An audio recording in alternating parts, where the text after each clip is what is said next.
Cheers. Cheers. Thanks, Christina. Yep.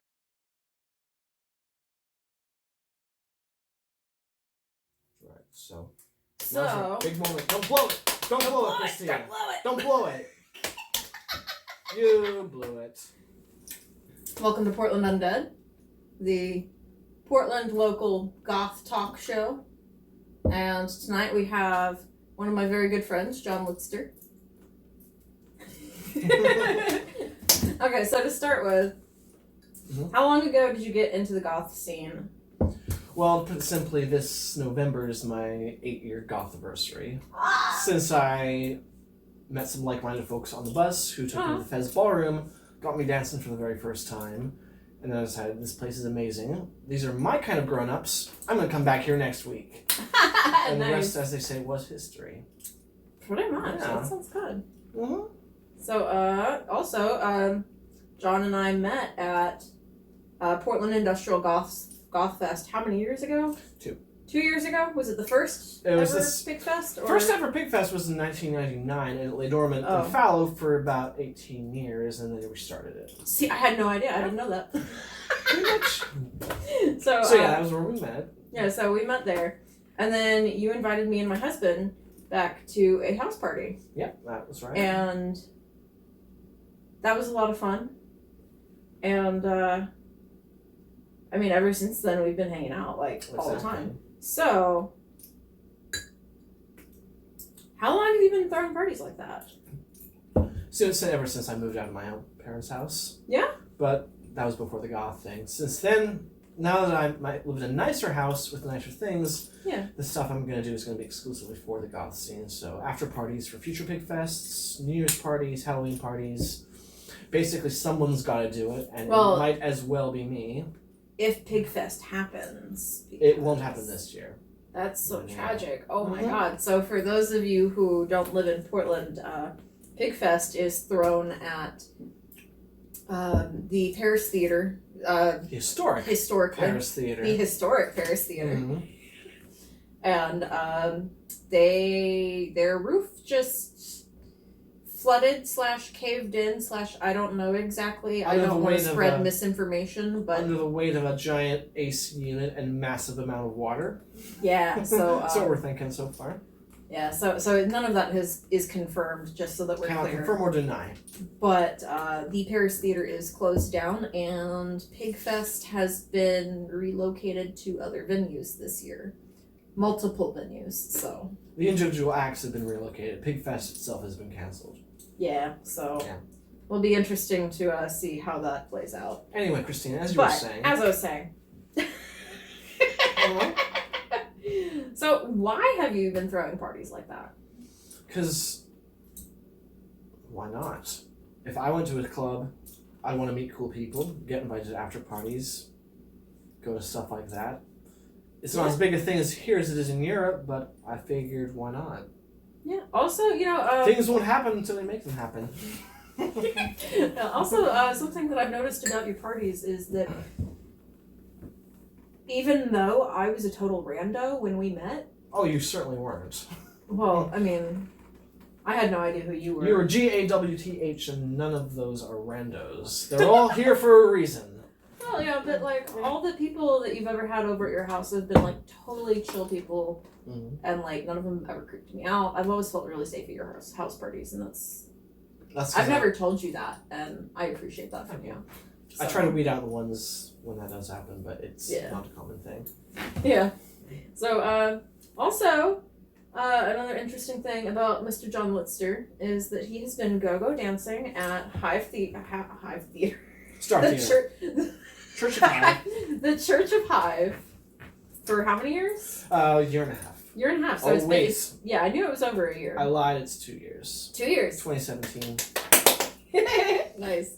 So, how did you come into that role? Because that's cool. It's very cool. I love it. I feel like one of those people. Yeah. Basically, I've been going long enough and knew enough people that I simply got the invite for it. Yeah. My friend Jessica, who runs the Go-Go outfit, she's Anthropo Dean, who runs Church of Hive, said, hey, we're getting go-go dance outfit going. Would you like to be part of it? I said, yeah, please. Sign me up.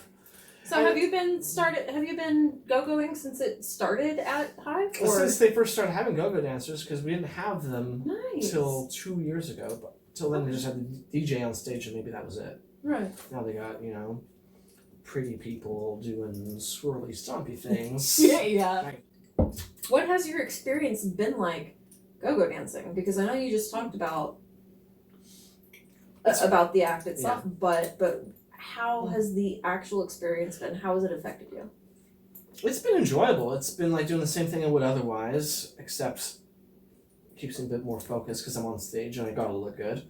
Right.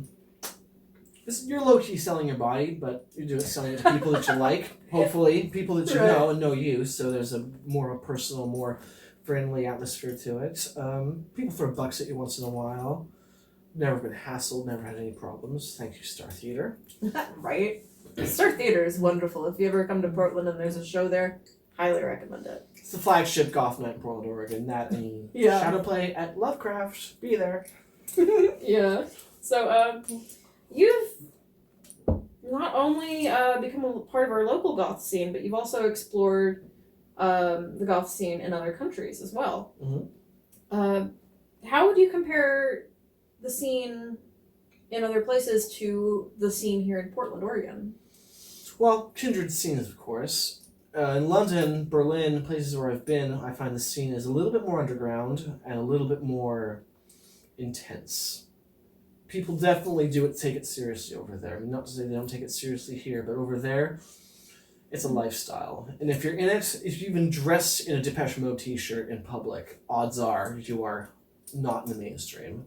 Yeah. Because here on the West Coast, we're used to everyone doing a little of this, a little of that. Mm-hmm.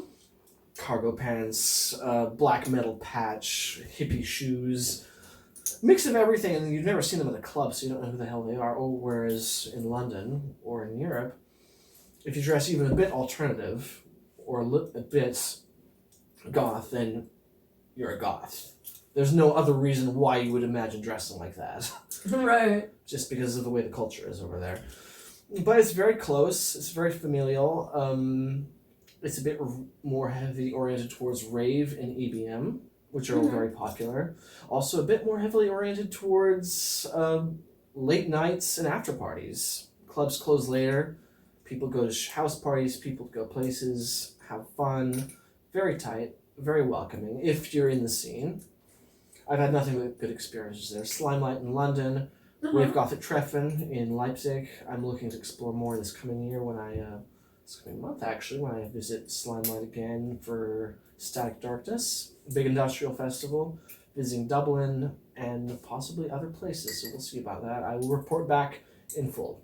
Nice. Yeah. We'll have to have you back on at Love some to. point to have you talk about that. Mm-hmm. In fact, if you could take video while you're there, I'm sure our viewers at home would really appreciate that. That would be really cool. I'll take a few pics. Yeah. I don't know how to do all that yet. Edit pictures in and stuff. We'll figure it out when they're not looking. Well, yeah, when you're not looking. So, you've really embedded yourself as a part of the goth community here in PDX. I try. Literally everybody that I talk to in our scene, and I mention your name, they know exactly who you are, which that's amazing because also they all have good things to say about you. Nobody's ever said anything bad about you that I know of anyway. It's gratifying to hear. Yeah.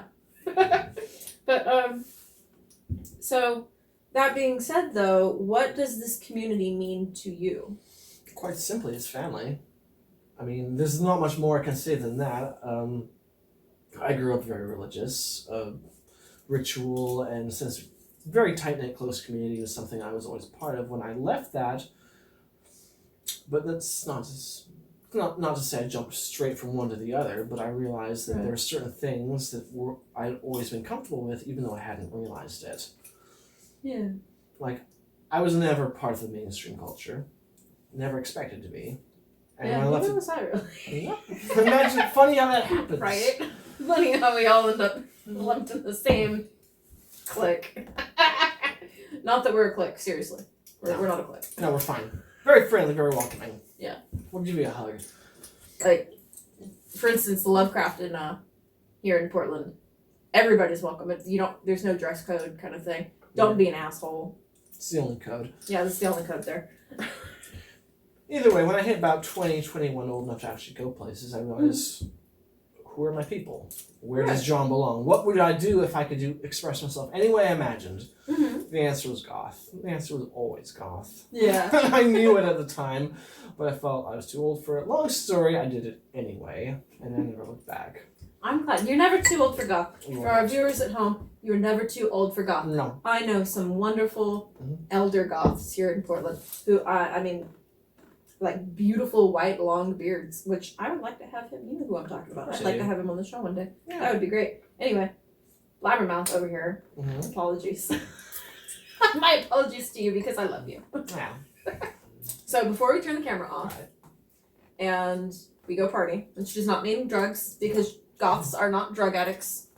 I mean, some of them could be, but fuck you, we're not. What is the message that you would like to relay to the world? Not everyone's going to get goth. Not everyone needs to get goth. However, people will still always be intrigued by it. And honestly, when it comes down to it, we're not that different. We like some things, some aspects of life. We have an outlook that we express through music, our culture, our fashion. And even after people make fun of it, poke at it, at the end of the day, they're like, why do you actually do it? And the answer is community. It's something that brings us together. Oh my god, that was so beautiful. You're going to right? make me cry. Don't cry. My eyelashes will fall off if I cry. We haven't got to the partying bit yet. Okay, so. It's true, though. Goths have taken a lot of flack and a lot of... I mean, nowadays... Nowadays, goths are a bit more popular. At least we're looked on with a bit more appreciation. People still don't get it. More acceptance. People still a little bit more. People still don't get it, but they say, "Oh man, their goth game is mad strong, yo." My poor sweet grandma. Oh, Christina, I have this red purse. I think you would love it. And I'm like, it's red. I don't want it. It's red. No. Yeah. Always trying to bring color into my life. Mm-hmm. My grandmother herself is all the color I need. She's wonderful. Thank you for viewing the first episode of Portland Undead. We'll see you next week with a new guest.